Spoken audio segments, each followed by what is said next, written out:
Em 2016, um grupo de cientistas publicava um estudo que apresentava para o mundo uma nova estratégia de propaganda política.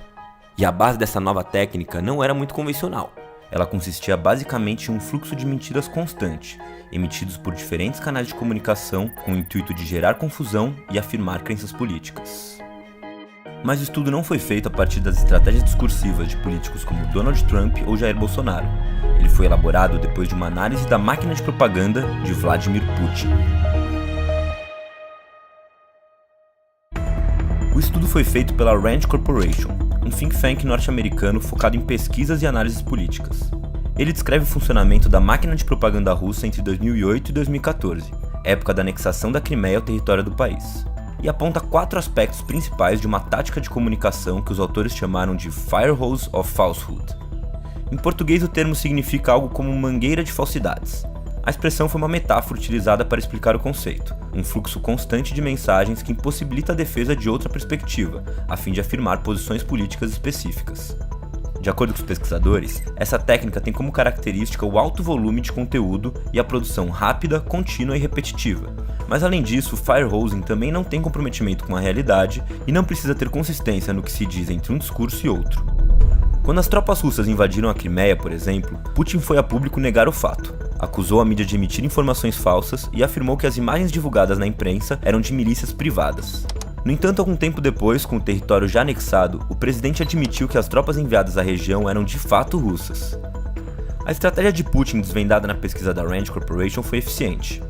Como outra característica do firehosing é divulgar as mensagens em múltiplas plataformas e ao mesmo tempo, a opinião pública tende a validar a informação e desconfiar menos do seu conteúdo. Isso porque quando nós recebemos uma notícia por canais e pessoas distintas, ainda que a origem seja de uma única fonte possivelmente mentirosa, isso cria uma sensação de legitimidade para aquela mensagem. E mesmo que o conteúdo mentiroso seja checado e desmentido na sequência, o estrago já foi feito.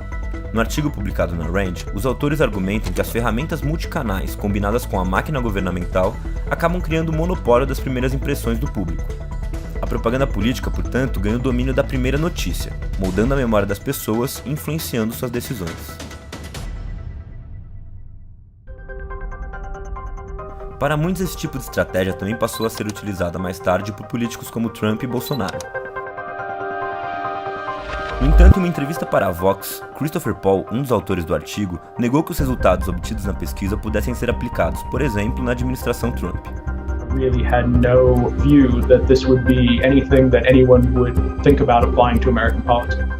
Ao mesmo tempo, a posição do sociólogo é questionável. O estudo da Rand Corporation foi financiado pelo Gabinete de Defesa dos Estados Unidos, e o próprio think tank tem ligações políticas com a segurança nacional norte-americana há mais de 50 anos.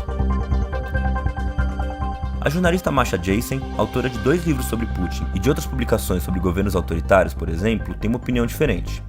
Para ela, os argumentos que o artigo traz também estiveram presentes na propaganda política do atual presidente dos Estados Unidos. I think they do the exact same thing. They just create sort of this unmanageable volume of falsehood. Em entrevista para o Le Monde Diplomatique Brasil, o antropólogo Piero Lehner observa o mesmo padrão no fenômeno Bolsonaro, mas com particularidades específicas. Piero acredita que desde 2013 foi possível observar no Brasil o surgimento de uma guerra híbrida que culminou no impeachment de Dilma Rousseff. Esse conceito foi formulado pelo pesquisador russo-americano Andrew Kolebko para explicar uma estratégia de deposição de governos que envolve táticas de guerra política, cyberguerra e outros métodos de influência, como fake news. Para Piero, esse processo que começou como guerra híbrida teria favorecido o crescimento de Bolsonaro e culminou no firehosing como estratégia de marketing político do atual presidente e de seus círculos. De fato, é possível observar a repetição dos pontos que configuram o firehosing em algumas situações que envolvem Bolsonaro. Nos últimos dias de agosto, por exemplo, Bolsonaro afirmou em uma entrevista para o Jornal Nacional que o livro Aparelho Sexual e CIA fazia parte do material Brasil Sem Homofobia, que o ex-capitão apelidou de kit gay. Entre esse material, Bonner, estava esse livro lá, Bonner.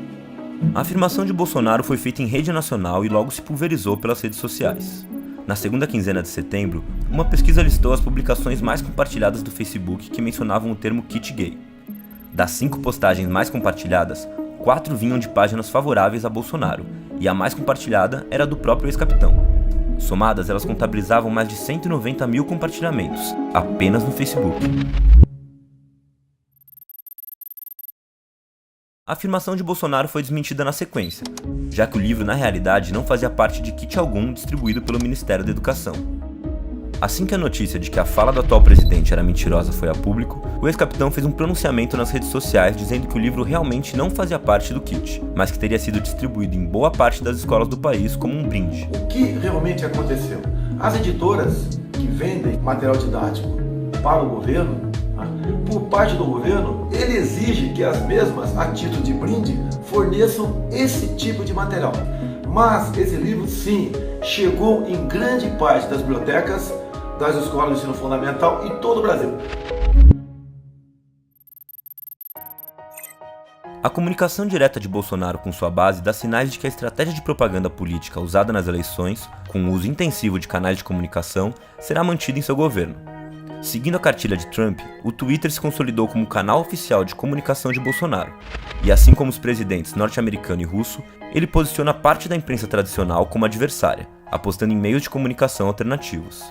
Não à toa, em seu primeiro pronunciamento pós-eleição, Bolsonaro direcionou um de seus principais agradecimentos ao seu público nas redes sociais.